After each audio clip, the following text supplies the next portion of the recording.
Good morning sa lahat. This is the continuation of our previous topic. Once again, Gas 11, congrats dun sa activity natin na ginawa. Ang gaganda ng performance nyo and um, I'm sure marami kayong natutunan doon. Ano? So, today we are going to talk about compensation and evaluation. Ito is para dun sa mga employees. Let's start first with the direct compensation. I know na naituro ko na sa inyo to in the past, so balikan ulit natin siya. It includes salaries, incentive-based bonuses, and commission. That's the indirect. And the next is indirect compensation. Dito naman kasama yung health card, business travel para sa mga meeting, seminars na ina-attend ng isang empleyado. Bayad na ng kumpanya yon. So, a-attend ka na lang. Ano? So, may mga makukuhang benefits doon. Next is educational. Ito yung sinasabi ko, yung health card last time. Doon sa educational, may mga empleyado kasi na nag-aaral ulit, like masteral, ganyan. So, minsan, may mga company na sinasagot na nila yung pag-aaral ng isang empleyado. Okay? So, this is the non-financial. Ito naman yung, sabi dito, na-assign ka daw to do rewarding jobs or na-enjoy mo daw yung management support. Ideal yung work environment mo and convenient yung work hours. So, nakakatulong to sa mental health mo tsaka well-being. Kasi nga, comfortable ka. Next, let's go with connecting compensation to organizational objectives. Compensation, then organizational objectives. Connecting. Okay? So, sabi dito, it is a strategic tool yung compensation daw at nakaka-motivate daw yun ng empleyado tungo sa success ng isang company. Sabi dyan, by aligning pay and rewards with organizational goals, companies can drive performance, improve retention, and stay competitive. Ganito kasi yan, class. Ang empleyado, it's not just about sa malaking sweldo. Minsan, hinahanap din, hindi naman minsan, mostly hinahanap din nila yung comfortability ng trabaho and same time, if yung pakiramdam nila, they are loved, welcomed, and trained dun sa isang kumpanya, mas nagtatagal sila. Okay, mas nagiging competitive sila at mas nagpe-perform sila ng maayos if naaalagaan sila or naiingatan. And then, sabi ko nga, pinapa-attend mo sila ng mga trainings and seminars towards their improvement. Ano? Ang tao kasi, we really want to improve. So, yan yung parang isa sa mga goal natin. Hindi lang tayo nagtrabaho doon because of the income. Siyempre, gusto nating tumaas. At the same time, we want to learn something new para sa i-improve ng career natin. Okay? These are the key steps. Papipicturean ko to sa inyo para isulat nyo sa notebooks nyo. Ayan. So, isa dyan is to identify objectives, link performance to reward. Performance niya, mare-rewardan ba natin yan? Or kailangan pa niyang mag-undergo ng ibang training pa? So, gumagamit ng evaluation doon, which is di-discuss ko mamaya sa inyo. Design a balanced pay structure and then communicate clearly. So, you may write that down. So, let's go with this. Motivational factors naman tayo para sa mga empleyado. Unang-una dyan is the pay equity. Receive and the feeling that they receive less more than they deserve. Sabi dyan, the equity theory is a motivational theory focusing on employees' response to the pay that they receive and the feeling that they receive less or more than they deserve. Ito naman is dun sa tamang pagpapasweldo sa empleyado. It must be congruent dun sa performance nila. Kumbaga, ganito yan eh. Yung economy natin, syempre gagastos ka, may mga bilis kang binabayaran. So, yung sweldo mo, enough dapat yan to sustain kung ano yung mga needs and wants mo or yung mga pangangailangan mo sa pang-araw-araw. It must have balance. Ano? Hindi lang balance, syempre, gusto natin may extra pa tayo para dun sa mga wants natin na bilhin. Okay? It's about comfortability pa rin ng empleyado when it comes to pay. Okay, another one is the expectancy theory. Sabi dito, another theory of motivation daw to which predicts the employees are motivated daw to work well because of the attractiveness ng reward na natatanggap nila. Hindi lang reward, benefits also na nakukuha nila dun sa job assignment. Mas na-motivate daw ang empleyado. Ganun naman talaga, syempre. If nako-compensate sila ng maayos, nakakatanggap sila ng magandang sweldo, comfortable yung working environment nila, mas magpe-perform yan, tsaka mas tatagal sila dun sa company. Okay? Basis for compensation naman tayo. Employees may be compensated based on the following. Ito yung piecework basis. Ito naman is yung dun sa kada unit na nagagawa mo or nako-complete mo, nakakatanggap ka ng extra pera. So, kung babasahin mo yung ilalim, the example, sabi diyan, a worker earns 10 pesos for each item produced. The more they produce, the more they earn.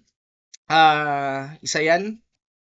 Then, let's go with hourly basis. Ito naman yung oras per oras, yung bayad.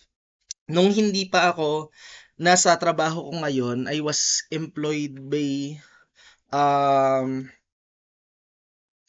ano siya actually, company ganyan, na yung trabaho namin is hourly yung bayaran. Hindi siya fix na kada araw sweldo ko ng ganito, depende sa oras. So, komportable naman siya, hindi ako nagwo-work ng 8 hours dun.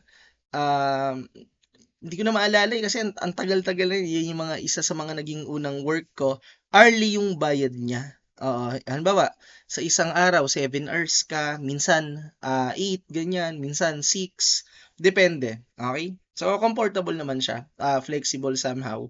Kaso hindi mananatiling mataas minsan kasi saglit lang ikaw kakailanganin. Yun yung hourly basis. So daily pay basis naman, when pay is computed according to the number of work days, araw po or arawan yung bayad. So this is the weekly basis, parang allowance lang to Ayan, may ano kada araw, weekly basis ito. And then this one is the monthly. So ito yung kada buwan. So let's go with purposes of performance evaluation, administrative and developmental. Sabi dyan, there is other purpose behind employees assessment that they are beneficial to the company and employees. Bakit ba natin ine-evaluate yung mga empleyado natin? Siyempre, we want to know if kailangan pa nila ng training or kailangan na natin silang i-promote or kailangan nilang mag-rotate sa isang department to another.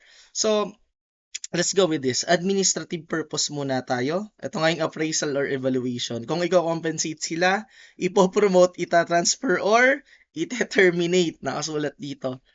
Okay, so this one is developmental. Ito naman, ulitin ko class, pwede nyo i-post para masulat nyo. Developmental, it's about their skills, learn, grow, and do their jobs better. Development, purely. Yung mga weakness nila, paano natin i-develop yan. Yung strength, ano ba yung mga strength ng isang empleyado, paano natin ma-maintain. Yung weakness, paano natin i-improve at yung mga areas for growth na naandon na pwede niyang tuunan ng pansin. Okay? So, performance appraisal methods naman tayo. Once again, you may write it down. Methods of evaluating workers that undergone development to measure one's performance. So, ito naman yung trait method, similar to dun sa pinag-aralan natin before, the human skill. So, creativity, emotional stability, and others. So, before may napag-usapan tayo, conceptual, technical, human skills. So, yung trait is na andyan yan sa human skills. Graphic, ito yung mga ginagamit. Graphic rating scales. Pwede nyo kuhanan to ng picture. So, first choice method, ayun yung example niya. Completes task on time or works well with others. Sabi diyan, choose between set of statement about an employee, even both seems positive or negative. This is the first choice method. Paraan to ng pag-evaluate sa isang empleyado. Then this one is the behavioral anchored rating scale. Scale to, as I recall. Scale siya, sorry. Typo ako dun sa scale. It's scale. Okay? So, ito siya. Yung bars na tinatawag. Ganyan. Form governance in train them best, analyze behavior, establish boundaries and dimensions for scale, assign values to the behavior, compose a final statement and scale. Okay? So, ayan siya. Rating scale tong nakikita niya. Excellent, good, satisfactory, needs improvement, and poor. That's the list. Okay?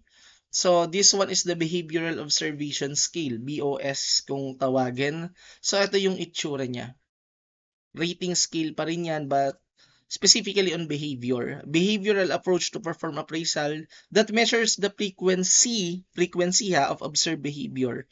So, ayan siya. Motivating team of 10. Providing feedback rarely. Parang mababa to. Setting goals always. Ayan, tumaas na. Sales strategy implementation often din. So, ito yung evaluation para dun sa empleyado. Meeting targets always. Ayun naman pala. Market analysis always. Feedback niya is rarely. Okay, so why some evaluation programs fail? Bakit daw nagpe-fail naman yung ibang evaluation program? Ang una diyan is inadequate orientation of the evaluates regarding the regarding the objective of the program. So that's one.